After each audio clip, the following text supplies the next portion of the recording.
All right, so welcome to the deep dive, where we take those awesome source materials you send us and we try to extract the absolute most compelling knowledge from them. Gives you a fast track to understanding complex ideas, without getting too bogged down in the weeds. Love it. A super highway to insight.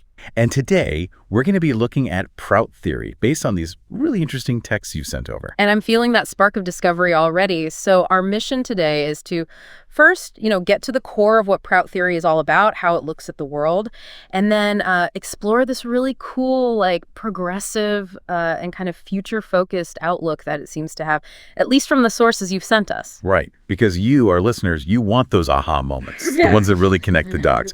Yeah. So let's just jump right into the heart of it, okay? The engine room of this theory, this concept of Varnas. Awesome. But first we got to make something super clear.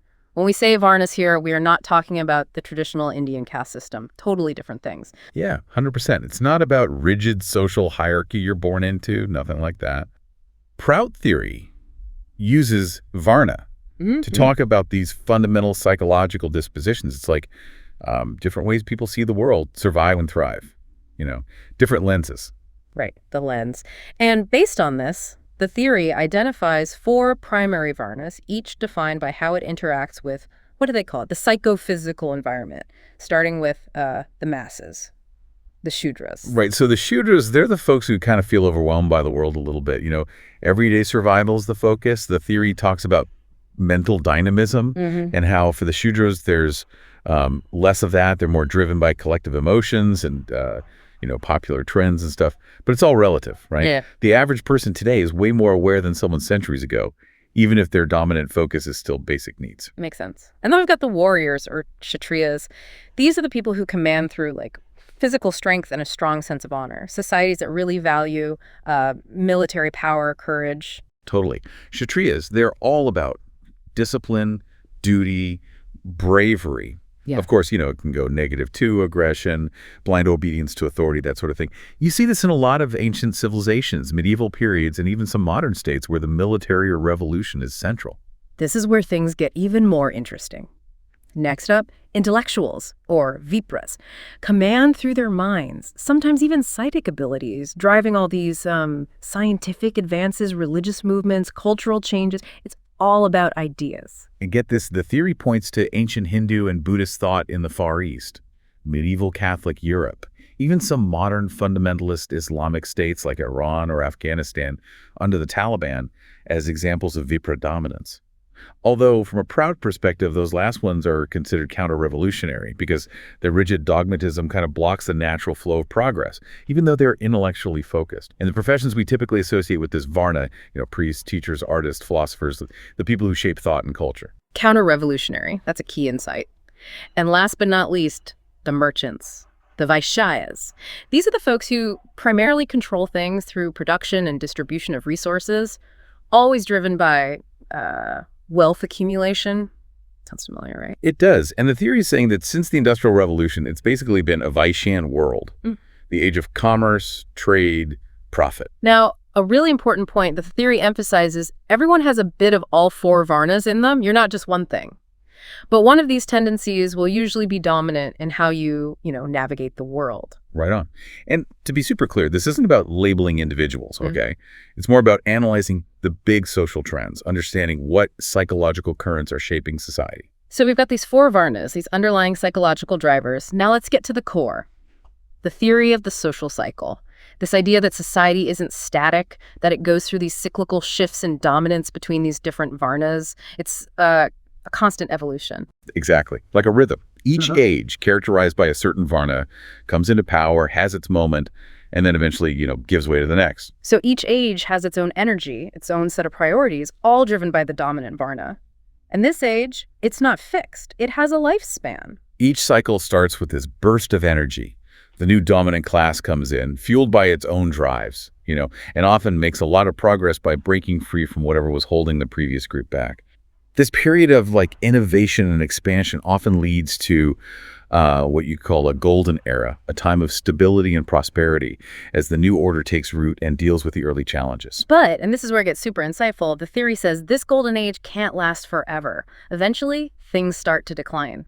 the group in power becomes more and more focused on keeping and growing its own power, often at the expense of everyone else.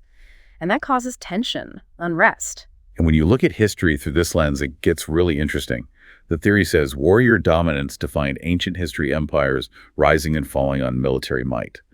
And then in the Middle Ages, we see intellectual dominance.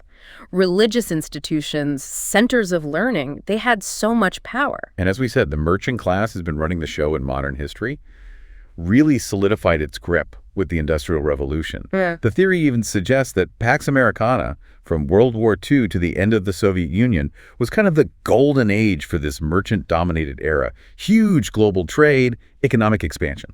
Okay, but here's where the progressive, future-focused part really comes in.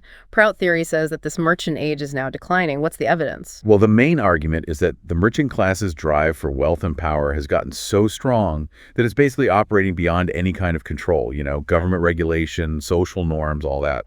And this leads to more and more exploitation, more and more people struggling just to afford the basics. At its extreme, it just becomes unsustainable. So the very engine of the merchant age, this drive for profit, is actually what undermines it in the end. Fascinating. Right. And the theory says that in this decline, all the other talents and abilities, the labor of the masses, the warrior instincts, the intellectual creativity, it all becomes like a tool for the merchant class, the capitalists. And it gets pretty political, right? The theory talks about these behind-the-curtain capitalists controlling things, even in democracies, through campaign finance and stuff. Absolutely.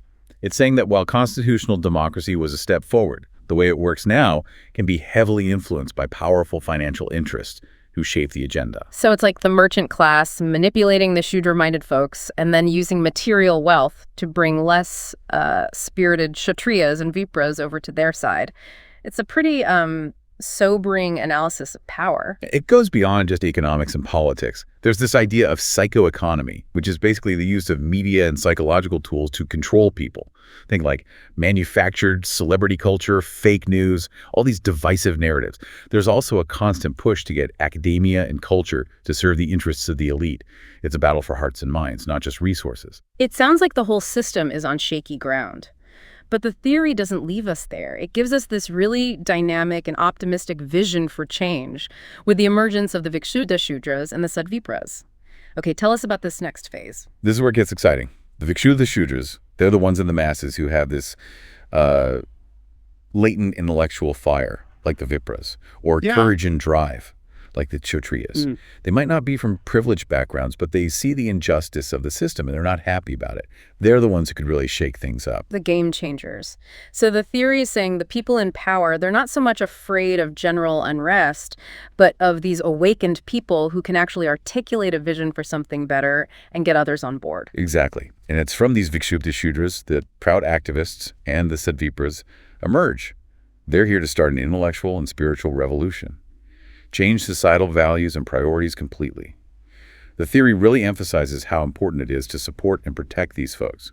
And the D-class Sadvipra, that sounds incredibly powerful. These are folks with Kshatriya or Vipra minds who, even though they might come from the masses, dedicate themselves to intense self-discipline, ethical development, character building, this deep moral commitment to everyone's well-being. They lead the charge. And what's really inspiring is that a Sadvipra embodies the best of all four Varnas, not limited by just one tendency, but integrating all of them into this holistic, dynamic personality, empathy of the masses, courage of the warrior, wisdom of the intellectual, organizational skills of the merchant, all directed towards serving others. Okay, but how do we recognize these Sadvipras? What should we be looking for? It's all about their actions, their dedication to selfless service, their sense of duty, their moral integrity. They're described as being grounded in ethical principles, yama and niyama, and having this cosmic ideation, this deep understanding of how interconnected everything is. It's all about empathy and universal love. So it's not just about reacting to the bad stuff. It's about actively working towards uplifting humanity on all levels, physical, mental, spiritual, and with a plan, a long-term vision. It's a really empowering idea. Right. It's this future-oriented perspective where the social cycle isn't just an endless repeat of oppression, but a dynamic process that can be guided towards a more just and fulfilling future. By these dedicated people, they are the architects of a brighter tomorrow. All right, let's bring it all together. We did a deep dive into Prout theory, looked at its cyclical view of social change driven by these four psychological varnas, the rise and potential fall of merchant dominance, all those challenges. And crucially, we saw the progressive and optimistic core of the theory. The Vikshubdha Shudras, these inspiring Sadvipras, driven by service and ethics, holding the key to a more balanced and thriving future for everyone. It's such a forward-thinking way to analyze society. It's not just a critique of the present, but a hopeful vision for the future. It says that the tough stuff we're facing now, it's not the end. It's part of a bigger evolution that we can guide with conscious, ethical action. Absolutely. It tells us to look beyond the surface, to see those deeper psychological currents shaping our world. And that true progress isn't just about material stuff, but about raising human consciousness and values. Well, you are an amazing listener. You've brought us to such a fascinating and potentially transformative set of ideas. It really makes you think about everything that's happening in the world right now. Could this theory be a roadmap for the future? Are these grassroots movements, these individuals fighting for ethical, sustainable practices? Are they the Vikshubdha elements? Lots to think about. Thanks for joining us on this incredible deep dive. Keep those amazing sources coming, and we'll see you next time.